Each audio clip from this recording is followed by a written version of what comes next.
یہ حالات کس طرف جائیں گے؟ ملاقات تو نہیں ہو پائے گی اور کابینہ بھی تشکیل دینی ہے، سارے عمل کرنے ہیں، بنوں میں، خیبر ایجنسی میں اور دیگر جگہوں کے اوپر مشاورت کرنی ہے، جرگے کرنے ہیں۔ تو سہیل افریدی جو ہیں آج بھی مایوس تو میں نہیں کہوں گا، لیکن مجبور اور لاچار ہو کے بغیر ملاقات کے دوسری بار واپس جانا پڑا۔ تو اس سے کیا ثابت ہوا کہ جیسے ہم علی امین گنڈا پور کی تو کبھی کبھی ملاقات کروا دیتے تھے، ایسے ہی سہیل افریدی کو کبھی کبھار تو دور کی بات، ان کی کبھی ملاقات نہیں ہونے دیں گے۔ اور سہیل افریدی 8 فروری سے لے کے اب تک، جب سے ایم پی اے بنے ہیں، جب سے چیف منسٹر بنے ہیں، بن چکے ہیں، اس وقت تک عمران خان صاحب کی انہوں نے نہ شکل دیکھی، نہ آواز سنی، نہ ان سے ملے۔ تو ان کا مل لینا عمران خان صاحب کے ساتھ وہ ایک بڑی چیز ہوگی، اس سے کافی چیزیں نکلیں گی۔ تاہم طاقتور جو ہیں وہ کہتے ہیں کہ ہم ایسے نہیں کرنے دیں گے۔ صاحب نون لیگ نے ایک جھوٹ بولا، مریم صاحبہ نے جھوٹ بولا، اس کو میں مس انڈرسٹینڈنگ نہیں کہوں گا، اس کو میں جہالت کہوں گا۔ یہ لفظ اور جملے میں کیوں بول رہا ہوں، اس سے آپ کو آگے چل کے پتہ چلے گا۔ امپیریل کالج لنڈن کے اندر ہے، کیپٹل دارالحکومت میں۔ یہ ٹویٹ کی گئی کہ دیکھیے ہم نے جو ہے وہ امپیریل کالج کی برانچ پاکستان کے اندر جو ہے وہ کھولنی ہے۔ بعد میں پتہ چلا کہ وہ جو مریم صاحبہ نے ٹویٹ کی تھی، یہ جو امپیریل کالج لاہور میں کھولنے کی بات ہو رہی تھی، یہ سارا جھوٹ ہے، اور اس کی تردید کر دی۔ لنڈن کے اندر جو ٹیچرز پڑھاتے ہیں اس میں پاکستانی بھی ہوتے ہیں، اس میں باقی ایشینز بھی ہوتے ہیں، تو رابطہ تو ہے، یہاں تو بڑی چھوٹی سی دنیا ہے۔ تو جب یہ بات سامنے آئی تو یہ ایکسپوز ہو گئے کہ امپیریل کالج والی بات مریم صاحبہ نے جو کی تھی یہ جھوٹ ہے۔ اب یہ عمل ہوا کیوں؟ مریم صاحبہ جان بوجھ کے تو جھوٹ بول نہیں سکتی، پھر ہم کہہ سکتے ہیں کسی نے بلوایا ہوگا، لیکن ایک بندہ صوبے کا چیف منسٹر ہو، وہ اتنا غیر ذمہ دار ہوگی، ایک بات طے ہی نہیں ہوئی، امپیریل کالج کے ساتھ بات تک نہیں کی گئی، اور آپ یہ کہہ دیں لوگوں کو لالی پاپ اور لالچ دینے کے اصول کے لیے جی کہ ہم جو ہیں وہ امپیریل کالج کھولنے لگے ہیں لاہور میں، اور پھر اس کی تردید آ جائے، تو یہ مر مٹنے کا مقام ہوتا ہے۔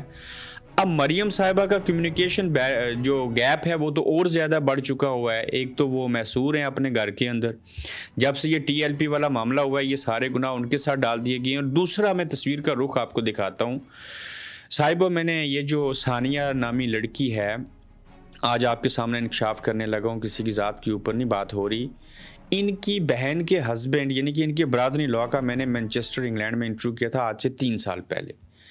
انہوں نے مجھے وہ انٹرویو دیا اور بعد میں انہوں نے کہا جی یہ انٹرویو پبلش نہیں کرنا، اور یہ ثانیہ لوگوں کی ایک مثال اس لیے دینے لگا ہوں۔ ان کی بیک گراؤنڈ کیا ہے؟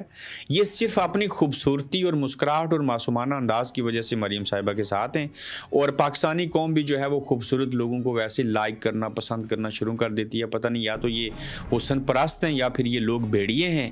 اسی طرح مریم اورنگزیب کی کوالیفیکیشن دیکھ لیجئے، تجربات دیکھ لیجئے، عظمیٰ بہاری دیکھ لیجئے۔ جب آپ اپنے ساتھ جو لوگ ہیں وہ اس ظرف کے اس آئی کیو لیول کے رکھیں گے، آپ کے وزیر مشیر خاص لوگ اس طرح کے ہوں گے، تو پھر مریم صاحبہ آپ ایسی ٹویٹ کریں گی اور یہی چیزیں ہوں گی۔ تو لہٰذا یہ ضرورت ہے کہ آپ اپنے ساتھ لوگ اچھے رکھیں اور ایسے رکھیں جن کو اخلاقی جرات بھی ہو، سچ بات کہنے کی، آپ کو اچھا مشورہ دینے کی، اور آپ ان کو یہ اجازت دیں کہ جو ریالٹی ہے وہ آپ کو بتائیں، نہ کہ آپ کے سامنے بیٹھ کے چاپلوسی کی جائے اور آپ کو دھوکہ دیا جائے۔ دنیا کے اندر جتنے حکمران غرق ہوئے، ان کا اقتدار گیا، چاہے وہ سلطنت عثمانیہ ہو، یا تو اس میں غداری تھی، یا مغلیہ دور ہو اس میں بغاوت تھی، تو ان کے وزیروں اور مشیروں نے، اور خاص کر ان کے جو دائیں بائیں لوگ ہوتے تھے، انہوں نے ان لوگوں کا بیڑا غرق کیا ہے۔ جس وزیر اعلیٰ مریم صاحبہ نے امپیریل کالج کے معاملے کو جو ہے وہ ایسے بیان کیا کہ وہ ہونے لگا اور پھر نہیں ہوا، اور یہ مستقبل میں وزیر اعظم پاکستان کی امیدوار ہیں، تو ان کے منہ سے نکلے ہوئے الفاظ، ان کے ہاتھوں سے لکھے ہوئے جملے لوگوں کے ذہنوں کے اوپر نہیں اثر کرتے، بھلے ان کو کوئی تعویذ کیوں نہ پلا دیں۔ تو یہ ساری چیزیں کیوں ہو رہی ہیں، یہ ایسا عمل کیوں کیا جاتا ہے؟ اپنے آپ کو ٹھیک کیجئے، بہتر کیجئے۔ آپ عوامی نمائندے ہیں، سابق وزیر اعظم کی بیٹی ہیں، چیف منسٹر ہیں، اللہ نے آپ کو یہاں تک پہنچایا، بھلے فارم 47 کے تحت آئیں، لیکن اپنی چیزوں کو جب تک آپ بہتر نہیں کریں گے حالات ٹھیک نہیں ہوں گے۔ تو مختصر یہ ہے، امپیریل کالج والے اب تو لنڈن میں پاکستانی اسٹوڈنٹس کے لیے اسٹوڈنٹ ویزا لینا مشکل ہو چکا ہے، ہمارے لیے ٹرم اینڈ کنڈیشن جو ہیں وہ بدل چکی ہیں۔ تو امپیریل کالج کی برانچ وہاں کیوں کھولیں گے جہاں ڈگریاں بکتی ہیں، جہاں آئین نہیں ہے، قانون نہیں ہے، انصاف نہیں ہے، میرٹ نہیں ہے؟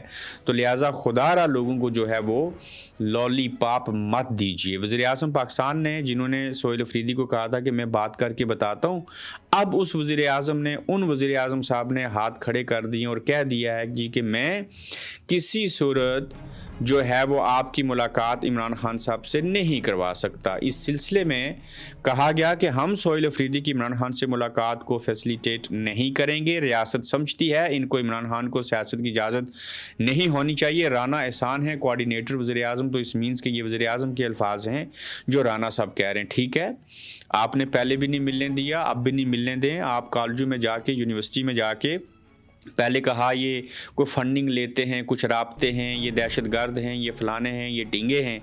اب کالجوں میں جا کے پتہ چلا ہے کہ اہم ادارے کے لوگ یہ تلاش کر رہے ہیں، اللہ کرے کوئی لڑکی مل جائے، اس کے ساتھ ان کو کوئی افیئر چلا ہو، کسی کو پیار محبت بڑا خط لکھا ہو، کوئی اسکینڈل مل جائے، اس لڑکی کا بیان آ جائے، سہیل افریدی کو ہم بدنام کر دیں، فلاں چیزیں کریں۔ پاکستان پورے کے اندر صاحب یہ جو ایک آنکھ والا دجال ہے نا، جس کے سامنے میں بیٹھ کے بات کر رہا ہوں، اس دجال نے بیڑا غرق کیا ہے کس کا؟ سیاستدانوں کا، ہمارے ججوں کا، ہماری بیوروکریسی کا، ہمارے پولیس والوں کا۔ کیوں؟ اس دجال کے ذریعے، اس آنکھ والے دجال کے ذریعے پاکستان کے اندر لوگوں کی ویڈیو ریکارڈ کی گئی، ان کو بلیک میل کیا گیا، اس کے بعد لوگ سم من بک من ہو گئے، چونکہ ہمارے لوگوں کے نہ تو کردار ٹھیک تھے، نہ الفاظ ٹھیک تھے، نہ نیت ٹھیک تھی، تو وہ غلط کاریاں کرتے رہے۔ بعض چیزیں انسانوں کی کمزوری ہوا کرتی ہیں، ہمارا مول معاشرہ بھی ایسے تھا، تو اس ایک آنکھ والے دجال کے ذریعے اس پورے نظام کو کنٹرول کیا گیا۔ اگر میں خلاصہ نکالوں، اگر میں تحقیق کروں کہ پاکستان کے اندر لوگ مجبور اور لاچار کیوں ہیں اپنی ذاتی سوچ، نیت، ارادے ٹھیک اور خراب ہونے کے بعد، تو یہ جس کیمرے کے سامنے ایک آنکھ والے دجال سے میں بات کر رہا ہوں، اس کی وجہ سے لوگوں کی چیزیں ریکارڈ کر کے ان کو بلیک میل کیا گیا۔ یہ آپ نے دیکھا بھی، یہ آپ نے سنا بھی، باصورت دیگر اچھے لوگ بھی تھے۔ اب ایک سہیل افریدی دوسرے چیف جسٹس افریدی کو خط لکھ رہا ہے، لیکن وہ مجبور و لاچار ہے۔ آپ سپریم کورٹ کے اندر لائیو ہونے والی بحث مباحثہ وہ سماعت دیکھ لیجئے کیا ہو رہا ہے، اور کس طرح سے اکرم شیخ چیخ چیخ کے چیزیں کہہ رہے ہیں، لیکن کوئی مندو ہیل، کوئی فلانا خیل، وہاں پہ جو جج بیٹھے ہوئے ہیں ایسے لگتا ہے کہ روبوٹ ہیں، ان کے اندر جو پروگرام فیڈ کیا گیا، انسٹال کیا گیا، اسی کے مطابق وہ بولتے ہیں۔ کوئی آزادی نہیں ہے۔ اس سے تو بہتر تھا بھائی جان چند بڑے کیس دیکھتے مرڈر کے، اس میں کروڑوں روپے رشوت لیتے، مال بناتے، چلے جاتے، کم از کم ہر روز اس عدلیہ کا، اس قانون کا، اس آئین کا، اس انصاف کا، عام عوام کا قتل تو نہ کرتے۔ تو لہٰذا آپ لوگ ایک دن ریٹائرڈ ہو جائیں گے، پھر اس دنیا سے بھی ریٹائرڈ ہو جائیں گے، قبر میں چلے جائیں گے، لیکن آپ کے یہ فیصلے، آپ کا یہ کردار، یہ آئین کے اوپر ساری چیزیں کرنے کی جو آپ نے حماقتیں کی ہیں، یہ کبھی قوم نہیں بھولے گی۔ اور اس ملک کے اندر سب سے بڑے ذمہ دار کھلواڑ کے جو ہیں وہ کون ہے؟ کوئی ملٹری اسٹیبلشمنٹ نہیں، بھلے وہ ان کو کنٹرول کرتے ہیں۔ عدلیہ نمبر 1 کے اوپر ہے، پھر ہمارے علماء ہیں، پھر یہ ملٹری اسٹیبلشمنٹ ہے، اس کے بعد سیاستدان آتے ہیں جنہوں نے ڈیوائڈ اینڈ رول کیا، اور انہی عدلیہ نے لوگوں کو پھانسی دی، انہی لوگوں نے وزیر اعظم کو نااہل قرار دیا، کسی وزیر اعظم کو 5 سال پورے نہیں کرنے دیے، اسی عدلیہ کو استعمال کر کے یہ قتل کیا گیا انصاف کا۔ اور یہی عدلیہ ضرورت پڑے تو اتوار کو بھی آ جاتے ہیں، اگر کام نہ کرنا ہو تو منڈے کو بھی نہیں کرتے۔ ان کو پیچس لگنے شروع ہو جاتے ہیں، یہ بیمار ہو جاتے ہیں، یہ بیرونی دنیا میں چلے جاتے ہیں، میں کیا بیان کروں اور کیا نہ بیان کروں۔ تو لہٰذا یہ جو صورتحال ہے بڑی گمبھیر ہے، اور فوجیوں کو کہاں پہ سزا ہوئی اس سلسلے میں اگر آپ دیکھیں تو بنگلہ دیش کے اندر پہلی بار فوجی افسران کو قید کی سزا سنا دی گئی ہے، اور بنگلہ دیش کی ایک عدالت نے 15 اعلیٰ فوجی افسران کو جبری گمشدگیاں جیسے کہ پاکستان کے اندر یہ کرتے رہے، اور 2024 کی عوامی انقلاب کے دوران ہونے والے مظالم کے الزام میں قید کی سزائیں سنائی ہیں۔ عرب نیوز کی یہ رپورٹ ہے، اس کے مطابق آپ سنا کے دیکھیں ہاں جنرل فیض حمید کو سزا، میں آج بھی کہتا ہوں اس کو پھانسی پہ لٹکائیں، میں مٹھائی بانٹوں گا، میں کھاؤں گا، میں خوش ہوں گا۔ اس کے بدلے میں آپ نے ایک اچھے افیسر جو ریٹائرڈ ایئر مارشل ہیں جواد سعید کے ساتھ آپ نے کیا کیا؟ ان کی معذور اسپیشل بیٹی تھی، کیوں کہ وہ پھر بندے تھے، کہاں 9 مئی، کہاں راجہ بور اور کہاں گنگو تیلی، تو آپ کتنے عرصے کے بعد جو ہے 6 ماہ کے بعد ان کو پکڑتے ہیں، ان کو چکمہ دیتے ہیں، ہم آپ کو پناہ دینے لے کے جا رہے ہیں، پھر آپ ان کا کورٹ مارشل کرتے ہیں، ان کا ٹرائل کرتے ہیں، ان کو سزا دے دیتے ہیں، اس لیے کہ عمران خان صاحب نے ان کو اس عہدے پہ لگایا تھا۔ ان کے کوئی ثبوت ہیں آپ کے پاس کہ انہوں نے فیسیلیٹیٹ کیا 9 مئی کے واقعات کے اندر کہ جاؤ کور کمانڈر اور فلاں جگہوں کے اوپر؟ آپ ہر اس بندے کو, ہر اس فوجی کو سزا دے سکتے ہیں جس کا تعلق عمران خان کے ساتھ ہے, جو آگ سچ کے اوپر کھڑا ہوتا ہے, لیکن کبھی اس کو آپ سزا نہیں دیں گے جو سزا کا اصل میں حقدار ہے. تو بنگلہ دیش والوں نے مثال قائم کی, یہ ہوتی ہیں عدالتیں. یہ نہیں کہ آپ ڈوگر صاحب فیصلہ دیں اور وہاں بیٹھا ایک شخص کرنل صاحب جو ہیں وہ اس کو ردی کی ٹوکری میں ڈال دیں اور کہیں جی کہ نہیں ہم ملنے دیں گے. آپ کون ہوتے ہیں ایسا کرنے والے صاحب؟ وہ اس ملک کے اندر صرف ایک چیز چاہیے, ایک لفظ چاہیے جس کو سامنے آنا چاہیے, اس کے اوپر عمل ہونا چاہیے. یہ عدالتیں نہیں, یہ عمارتیں ہیں. اور وہ ایک چیز جو ہے وہ ہے انصاف ہو جائے, عدالتیں آزاد ہو جائیں, اچھے لوگ آ جائیں باصورت دیگر. ہمارے ملک کے اندر تو بار کونسل کے الیکشن میں بھی انصاف نہیں ہو سکتا, فیئر نہیں ہوتے. تو انہی کے ذریعے ہی آگے ججز بنتے ہیں. یہی وہ لوگ ہوتے ہیں جو پی سی او کے تحت حلف اٹھا لیتے ہیں. تو ہم اس سونے کی مرغی کو لالچ میں آ کے ذبح کر دیتے ہیں جو روزانہ سونے کے انڈے دے سکتی ہے. تو لہٰذا ہم مفاد پرست لوگ ہیں. بے روزگاری کی شرح کے اوپر اگر بات کریں تو پاکستان کے اندر اس وقت جو معاشی حالات ہیں وہ نہایت ہی گمبھیر ہیں, اور بے روزگاری کی شرح 25 سے 30% کے درمیان ہو چکی ہے.